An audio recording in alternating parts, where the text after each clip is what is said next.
भारत में मारुति सुजुकी के 40 साल पूरे। प्रधानमंत्री मोदी ने कहा कि इलेक्ट्रिक वाहनों से हो रही साइलेंट क्रांति। हॉकी के जादूगर मेजर ध्यानचंद की जयंती पर देश मना रहा है राष्ट्रीय खेल दिवस।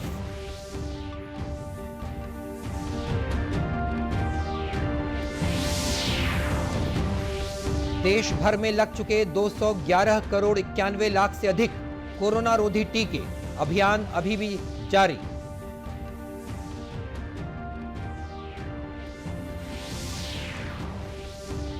और छत्तीसगढ़ के रमदहा जलप्रपात में डूबने से मध्य प्रदेश के 6 लोगों की मौत। सिंगरौली के बेढ़न से पिकनिक मनाने आया था 14 लोगों का समूह।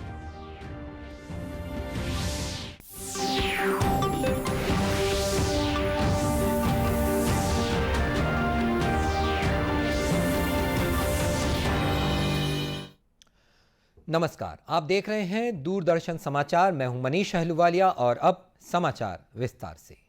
मारुति सुजुकी की उपस्थिति के 40 वर्ष पूरा होने के अवसर पर गुजरात में गांधीनगर के महात्मा मंदिर में आयोजित एक समारोह में प्रधानमंत्री नरेंद्र मोदी शामिल हुए। कार्यक्रम को संबोधित करते हुए प्रधानमंत्री ने कहा कि सरकार देश में इलेक्ट्रिक वाहनों के निर्माण को बढ़ावा देने के लिए कई तरह की रियायतें दे रही है। साथ ही उन्होंने कहा कि देश में बड़ा बदलाव लाने के लिए इलेक्ट्रिक वाहन साइलेंट क्रांति कर रहे हैं। एक बड़ी खासियत यह होती है, वो साइलेंट होते हैं। 2 पहिया हो या 4 पहिया, वो कोई शोर नहीं करते। ये साइलेंस केवल इसकी इंजीनियरिंग का ही नहीं, बल्कि ये देश में एक साइलेंट रिवॉल्यूशन के आने की भी शुरुआत है। आज लोग ईवी को एक एक्स्ट्रा व्हीकल नहीं समझ रहे, वो उसे प्रमुख साधन मानने लगे हैं। देश भी पिछले 8 वर्षों से इस बदलाव के जमीन तैयार कर रहा था। आज हम इलेक्ट्रिक व्हीकल इकोसिस्टम में सप्लाई और डिमांड दोनों पर तेजी से काम कर रहे हैं। सरकार इलेक्ट्रिक व्हीकल के खरीदारों को कई तरह के इंसेंटिव दे रही है ताकि डिमांड में तेजी आए। इनकम टैक्स में छूट से लेकर लोन को आसान बनाने जैसे कई कदम उठाए गए हैं, जिससे इलेक्ट्रिक व्हीकल्स की मांग बढ़े। इस अवसर पर प्रधानमंत्री ने गुजरात के हसलपुर में इलेक्ट्रिक वाहन बैटरी निर्माण संयंत्र और हरियाणा के खरखौदा में वाहन निर्माण संयंत्र की वर्चुअली आधारशिला रखी। हॉकी के जादूगर मेजर ध्यानचंद की जयंती के अवसर पर आज पूरा देश राष्ट्रीय खेल दिवस मना रहा है। इस अवसर पर प्रधानमंत्री नरेंद्र मोदी ने लोगों को बधाई दी और मेजर ध्यानचंद को श्रद्धांजलि अर्पित की।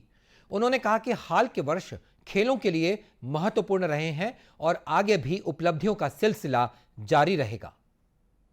स्पोर्ट्स डे की अनेक अनेक शुभकामनाएं।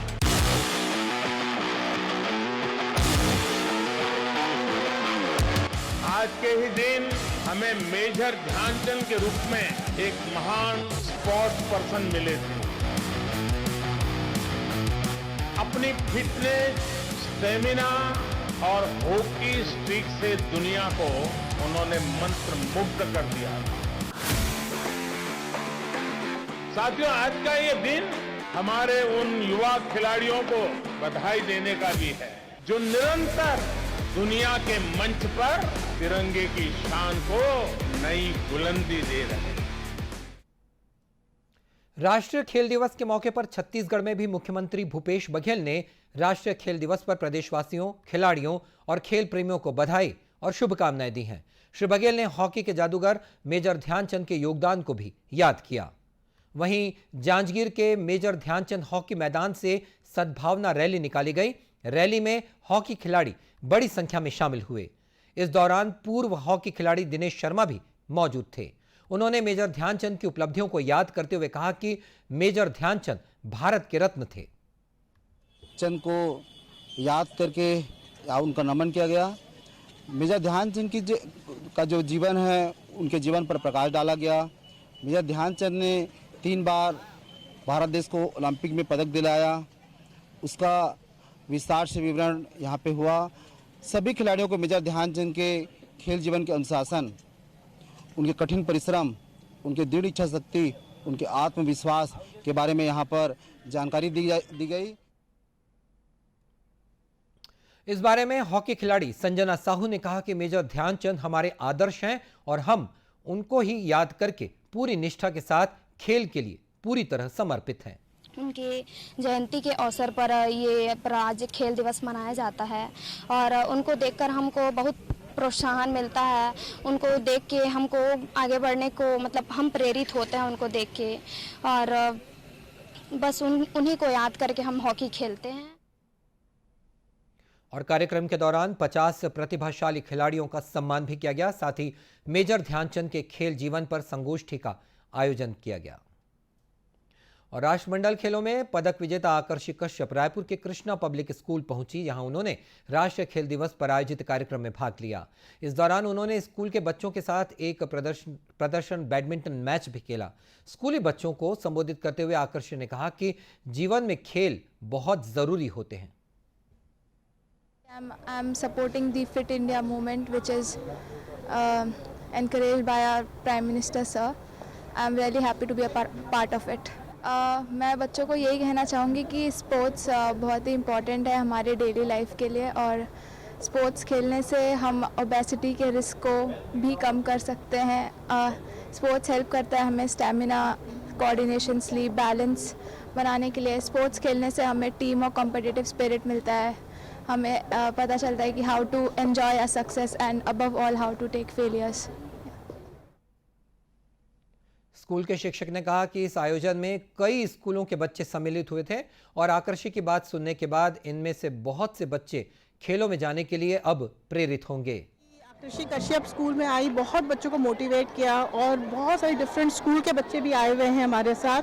और नेशनल स्पोर्ट्स डे में मुझे लगता है कि इससे ज़्यादा अच्छा मोटिवेशन हम बच्चों को नहीं दे सकते थे। Such a proud moment for India and such a proud moment for the school and Chhattisgarh also.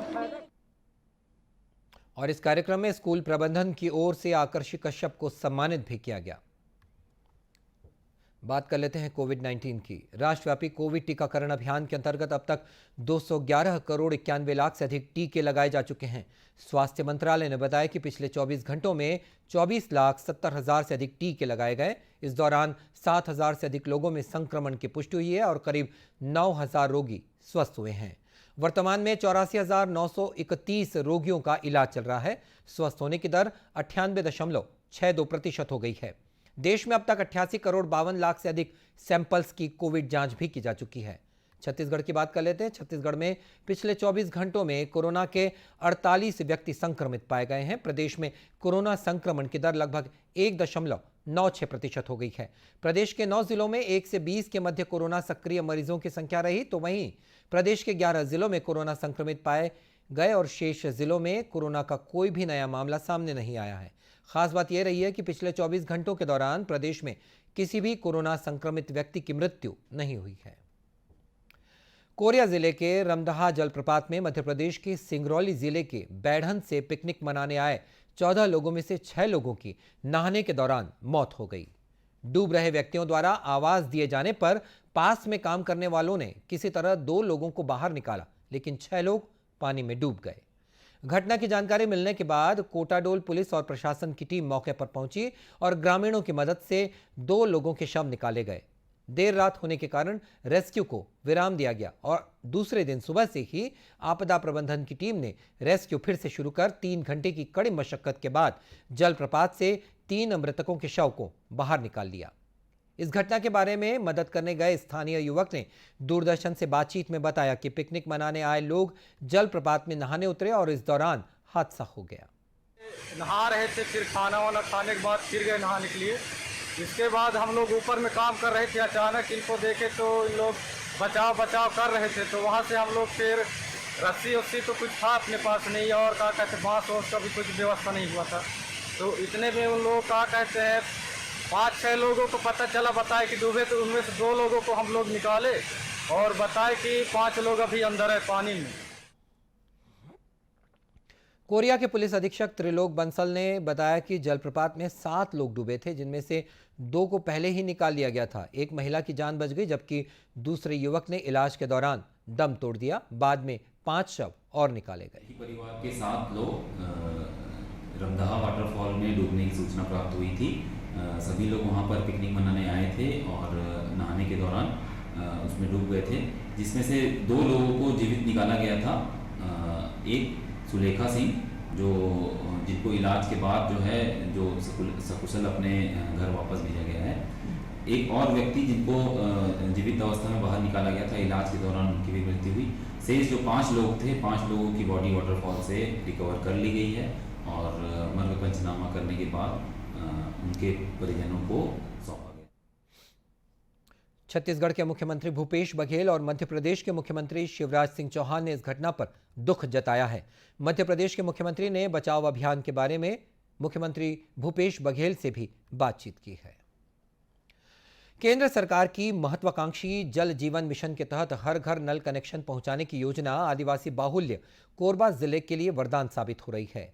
केंद्र सरकार की इस योजना से गांव में ओवरहेड टैंक के साथ ही सौर ऊर्जा से पंप लगाकर इन टंकियों से घरों तक पानी पहुंचाया जा रहा है। हर घर में नल का कनेक्शन लग जाने से ग्रामीणों को काफी राहत मिली है। गोढ़ी और कुरुडीह के ग्रामीणों ने बताया कि पहले गांव में पीने का पानी 2 से 3 किलोमीटर दूर डबरी और नालों से लाया जाता था, लेकिन केंद्र सरकार की जल जीवन मिशन योजना के तहत अब हर घर में नल का कनेक्शन लग जाने के बाद साफ पीने की पानी की समस्या खत्म हो गई है। बहुत ज़्यादा समस्या रही से, लेकिन अब जल योजना लगे के बाद पानी के समस्या बहुत सरलता रूप से हो गए है। अब घर घर पानी व्यवस्था अच्छा से हो गए है। अब पानी की समस्या अब नहीं है। पानी के बहुत दूर दूर से पानी ला रही है और पी रही है। अब पानी नल गल रही है तो हमारा बहुत से सुखी मिल रही है। अब हमारा कोई ये का कहते हैं नहीं, ये जल के लिए का कहते हैं दुख समस्या नहीं है। और इस बारे में कोरबा कलेक्टर संजीव झा ने बताया कि कोरबा जिला आदिवासी बाहुल्य जिला होने के साथ ही केंद्र सरकार की आकांक्षी जिलों की सूची में दर्ज है। जिले के वनांचल और ग्रामीण क्षेत्रों में अब तक 23,000 से अधिक घरों में नल का कनेक्शन देकर साफ पेयजल की आपूर्ति की जा रही है। जिले के योजना के तहत एक चिन्हित जिला है जिसमें 50% से ज़्यादा हमारे फॉरेस्ट का एरिया है, ट्रैवल का भी एरिया है। तो ऐसे में जल जीवन मिशन के लिए एक अलग चुनौतीपूर्ण एक एक्सरसाइज है। लेकिन अपने यहाँ जल जीवन मिशन के अंतर्गत जो टारगेट मिला हुआ है कि हर घर में functional house hold running water connection देने के तहत, तो उसमें करीब 23,000 से ज़्यादा अभी तक हमारे functional house hold tap connection हो चुके हैं। कभी साफ पानी के लिए लंबी जद्दोजहद करने वाले ग्रामीणों को अब घर पर नल के जरिए पानी मिलने लगा है। इसकी वजह से उनके जीवन में भी बदलाव दिखने लगा है। ग्रामीणों ने इस योजना के लिए प्रधानमंत्री को धन्यवाद दिया है। और अब कुछ खबरें जिलों से।